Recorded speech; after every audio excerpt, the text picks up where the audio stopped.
¿Cuáles son las ventajas de tener primarias? Vamos a ver.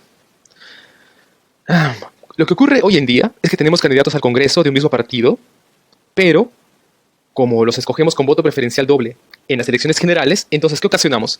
Que cada uno de esos candidatos quiera diferenciarse y ofrezca cosas diferentes, y el número de candidatos, porque imagínense, es 130 candidatos, prácticamente 130 candidatos por partido. Y si tenemos 20 partidos multiplicado por 130, entonces, por ejemplo, los medios ya no se dan abasto para poder entrevistar a todos ellos y poder formarse una opinión o una idea, al menos, de las propuestas de cada uno. Y por supuesto, también cada uno hace sus propuestas diferentes en lugar de que sea un consenso del partido. Es como la llamada lucha fratricida. Porque hay los conflictos internos y cada uno quiere diferenciarse, y cada candidato incluso dentro del mismo partido, bueno, especialmente dentro del mismo partido, pelea con el otro, porque si uno es escogido, el otro no es escogido. Entonces, y eso ocurre hasta el día de las elecciones generales. Y es realmente inmanejable con los medios, inmanejable con las propuestas, y aparte hay incertidumbre porque no sabemos exactamente cuál va a ser, hasta el final no sabemos cuál va a ser el candidato o los candidatos preferidos o los partidos que van a pasar la valla o los candidatos que están encima del ranking, así que no sabemos si estamos entrevistando a alguien que al final va a quedar en puesto 30 en lugar de entrevistar a alguien que va a quedar en puesto 2.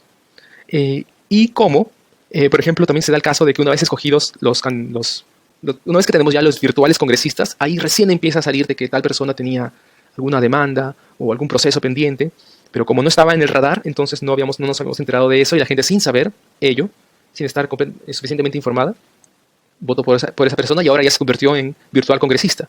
Entonces, no da suficiente tiempo para el escrutinio público. Entonces, regresando a la pregunta, ¿cuáles son las ventajas de tener primarias? Tenemos este problema, y pasemos ahora a cómo pasa cuando tenemos primarias. Cuando tenemos primarias, tenemos los precandidatos, y es en ese periodo donde cada uno intenta diferenciarse, y luego llegan las primarias de octubre. Una vez que ya están las primarias, y sale el ranking de candidatos, y sale quién va a entrar primero, quién va a entrar segundo, quién va a entrar tercero, entonces ocurren varias cosas. Número uno, de que para las elecciones generales, como la lista ya está escogida, y el orden de entrada también, y ya no va a haber voto preferencial, entonces todos los candidatos que ya están en el ranking juegan como uno solo.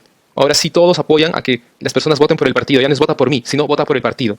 Porque ahora sí todos ellos pueden apoyar a la candidatura del partido, ya no a su propia candidatura individual, sino a la del partido. ¿Qué más?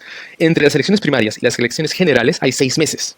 Y 6 meses, habiendo ya las listas formadas con el ranking, ahí sí da mucho más tiempo para que podamos informarnos, y los medios también puedan hacer escrutinio, especialmente de los primeros de las listas, porque ellos van a ser los primeros en entrar una vez que el partido tenga escaños. Entonces, por ejemplo, en este caso, ya podríamos empezar a entrevistar y a buscar los antecedentes de los primeros puestos. Supongamos que tenemos un partido y por los votos sale de que más o menos un partido debería obtener, digamos, 10, máximo 10 escaños dentro de Lima. Entonces ya sabemos cómo concentrarnos en los primeros 10. Y también hay otro efecto de que, por ejemplo, supongamos que a ti te gusta el candidato que quedó cuarto, pero detestas a la persona que quedó segunda o primera. Entonces, como ya está el orden escogido, tú sabes de que si votas por el partido en las generales, para que tu candidato entre, primero necesariamente tendría que entrar los que no te gustan para nada, porque de repente es corrupto, porque de repente tenía, no sé, candidatos que no cumplen el perfil.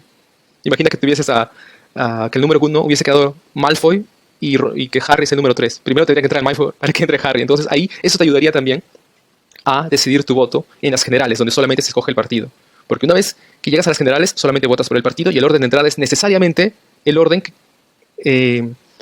formado después de las elecciones primarias. Y eso queda ya fijo. Y es público, por supuesto. Uno puede revisarlo, ya sabemos quién tiene que entrar antes de nuestro candidato preferido. Entonces, estas son algunas de las ventajas. Pero aquí viene el pero. Esto fue lo que propuso la Comisión Tuesta, por supuesto, ¿no? Pero, ¿qué hizo el Congreso pasado?